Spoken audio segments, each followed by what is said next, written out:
Proclamação do Evangelho de Jesus Cristo segundo Mateus. Glória a vós, Senhor. Naquele tempo, disse Jesus aos seus discípulos: Não junteis tesouros aqui na terra, onde a traça e a ferrugem destroem, e os ladrões assaltam e roubam. Ao contrário, juntai para vós tesouros no céu, onde nem a traça e a ferrugem destroem, nem os ladrões assaltam e roubam, porque onde está o teu tesouro, aí estará também o teu coração. O olho é a lâmpada do corpo. Se o teu olho é sadio, todo o teu corpo ficará iluminado. Se o teu olho está doente, todo o teu corpo ficará na escuridão. Ora, se a luz que existe em ti é escuridão, como será grande a escuridão? Palavra da salvação. Glória a vós, Senhor.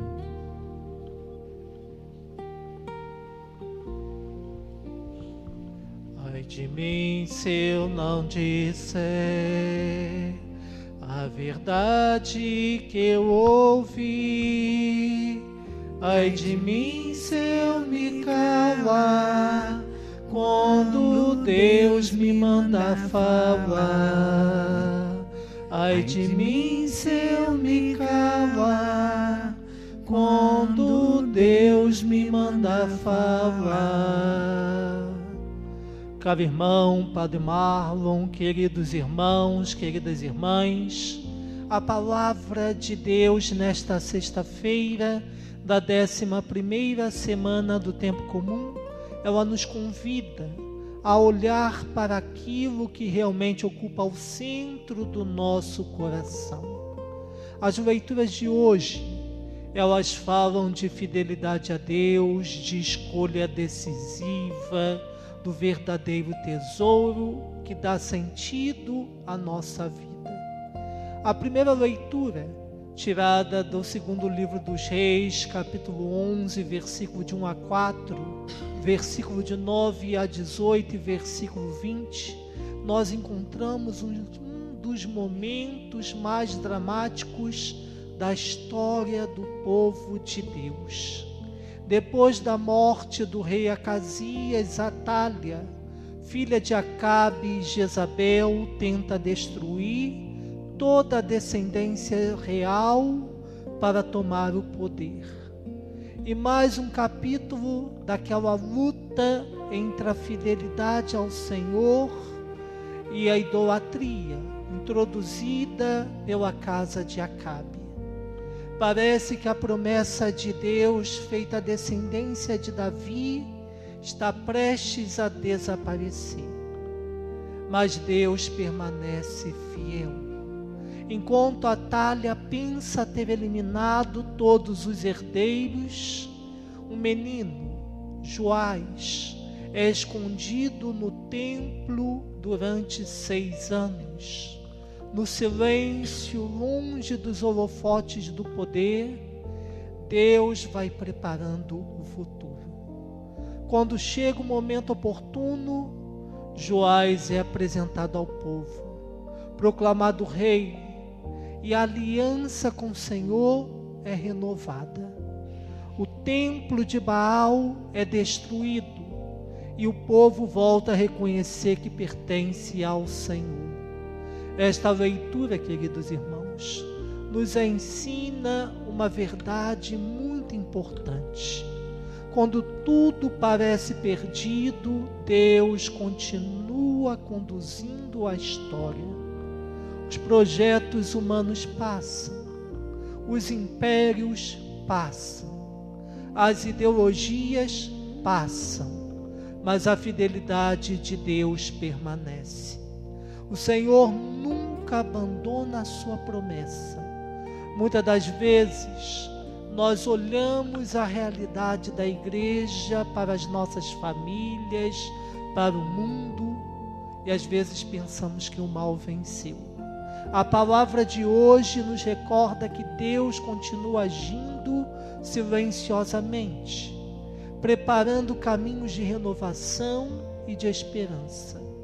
O Salmo 131 reforça essa certeza ao recordar que a promessa feita a Davi, o Senhor escolheu Sião, preferiu-a para a sua morada.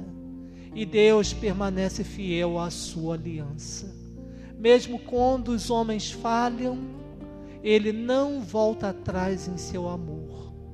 E esta fidelidade divina é a segurança do povo de Deus em todas as gerações. No Evangelho, tirado do livro de Mateus, capítulo 6, versículo 19 a 23, Jesus nos leva a olhar para outra realidade fundamental, o tesouro do coração. Depois dele falar de oração, de esmola e de jejum, o Senhor toca numa questão que atinge diretamente a nossa liberdade interior. Ele diz: onde está o teu tesouro, aí estará também o teu coração. Jesus, ele conhece profundamente o coração humano. Ele sabe que aquilo que nós mais valorizamos acaba orientando os nossos pensamentos, nossas escolhas e nossos esforços. Por isso, ele alerta para não acumular tesouros apenas aqui na terra, onde tudo é passageiro. As riquezas materiais, o poder, a fama e o prestígio têm um valor, mas o seu valor é relativo, mas não pode ocupar o lugar que pertence a Deus. Quando Jesus fala dos olhos como lâmpada do corpo, ele está falando da nossa maneira de enxergar a realidade. Os olhos sadios representam um coração livre, capaz de reconhecer os verdadeiros valores. Os olhos doentes representam um coração dominado pela ambição, pelo egoísmo, pela busca desenfreada de coisas passageiras. Quando o coração ele se apega exclusivamente aos bens materiais, ele perde a capacidade de enxergar a Deus, os irmãos e até a si mesmo. Aqui nessa leitura, Jesus ele não está se colocando contra o dinheiro. O dinheiro é importante na vida do ser humano. O que Jesus está combatendo aqui é o que está por detrás. É o que nos move na busca pelo dinheiro. Que nós precisamos do dinheiro, isso não é novidade para ninguém. A gente precisa se alimentar, a gente precisa pagar uma consulta médica, precisa comprar um remédio. Então tem que ter um mínimo para poder se sustentar. Agora o problema é quando a gente vive uma vida desenfreada em busca de acumular. E aí não dorme, não descansa, não tem tempo para a família, não tem tempo para Deus, tudo por causa do dinheiro. O que Jesus está dizendo é exatamente isso. Até porque no nosso dia final, nem a roupa do corpo nós vamos levar. Então, para que ficar gastando tanto tempo em busca de algo passageiro, em busca de algo que não traz a felicidade, algo que nos escraviza? Então, queridos irmãos, aqui há uma profunda ligação entre a primeira leitura e o Evangelho. A Atália estava dominada pela sede de poder. Sua ambição a cegou a ponto de ela destruir vidas para conservar o trono. Seu tesouro era o poder. E por isso, as suas escolhas produziram morte. Já Joás, preservado por Deus, tornou-se instrumento para restaurar a aliança e recolocar o Senhor no centro da vida do povo. O Evangelho nos ajuda a compreender que toda a nossa vida depende da resposta de uma pergunta: qual é o nosso verdadeiro tesouro? E essa palavra, queridos irmãos, queridas irmãs, é muito atual. Estamos numa sociedade que frequentemente mede o valor das pessoas pelo que elas possuem, pelo aquilo que elas alcançam, pela imagem que elas projetam. Sem perceber, nós podemos gastar nossa vida, nossa energia, correndo atrás de coisas que um dia ficarão para trás. Jesus, como eu disse, não condena os bens materiais, mas Ele nos convida a não transformar esses bens de algo relativo em algo absoluto. O dinheiro é útil, o poder, ele ajuda a servir. Os bens podem ajudar muita gente. O problema surge quando o poder, o dinheiro e os bens ocupam o lugar de Deus no nosso coração. A espiritualidade da unidade nos recorda que o verdadeiro tesouro é o próprio Cristo presente no meio de nós.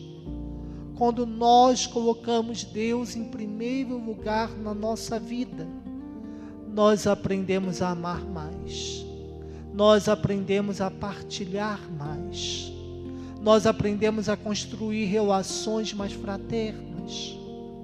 Quem encontra Jesus como seu verdadeiro tesouro, descobre uma riqueza que não envelhece, que não enferruja, que não pode ser roubada. Daqui a pouco nós nos aproximaremos do altar. Na Eucaristia, nós encontramos o maior tesouro da igreja. Não um tesouro que se guarda para si mesmo, mas um tesouro que se recebe para ser compartilhado. Cristo se entrega inteiramente a nós. Ele nos alimenta com o seu corpo e o seu sangue. Aprendemos a colocar o nosso coração naquilo que permanece para a vida inteira. Peçamos então hoje, queridos irmãos, queridas irmãs, ao Senhor uma graça muito especial, a graça de termos um coração livre, que Ele cure os nossos olhos espirituais, para enxergarmos os verdadeiros valores do reino, que não coloquemos nossa segurança em coisas que passam, no amor, mas no amor que fica, no amor de Deus, e que, fortalecidos pela Eucaristia, possamos testemunhar neste mundo que o maior tesouro que existe é o próprio Cristo, que é fonte da nossa esperança, da nossa alegria, da nossa salvação. Louvado seja nosso Senhor Jesus Cristo.